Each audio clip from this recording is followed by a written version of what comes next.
வாடா மச்சான், அங்க ஒரு மைமா பாரு, செம்மையா இருக்கல்ல. டேய் மச்சான், அத உட்றா, உங்ககிட்ட ஒரு முக்கியமான விஷயம் சொல்லணும்டா. சொல்றா. ஒரு பிசினஸ் ஸ்டார்ட் பண்ணலான்னு இருக்கேன்டா. லோன்லாம் ஓகே பண்ணியாச்சு. கரெக்டா அடுத்த மாசம் ஸ்டார்ட் பண்ணலான்னு இருக்கேன். மச்சான் எல்லாம் கரெக்ட் தான் மச்சான், ஆனா உனக்கு செட் ஆகுதுடா. மச்சான், சொல்றா. நீ சொன்னதை பத்தி யோசிச்சு பார்த்தா நமக்கு பிசினஸ்லாம் செட் ஆகாது. அதான் 3 வருஷம் அப்ராட் போலான்னு இருக்கேன். சூப்பர் மச்சான், அப்ராட் போற, நல்லா சம்பாதிக்கிற, செட்டில் ஆகுற, அதான் கரெக்டு தான், ஆனா செட் ஆகுற.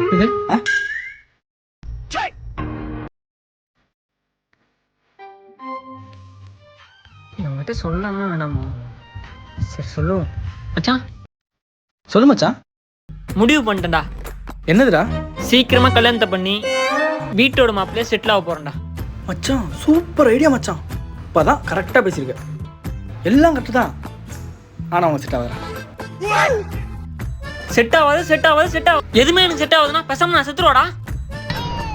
சாவறதெல்லாம் ஓகே தான், என்ன அதுவும் செட் ஆகுதா? இப்போதான்டா கரெக்டாக பதில் சொல்லிருக்கேன். உங்ககிட்ட போய் சொல்ல வந்த பாரு, போடா. டேய் டேய் டேய், என்ன கேளுங்கடா, செட் ஆகாதுடா.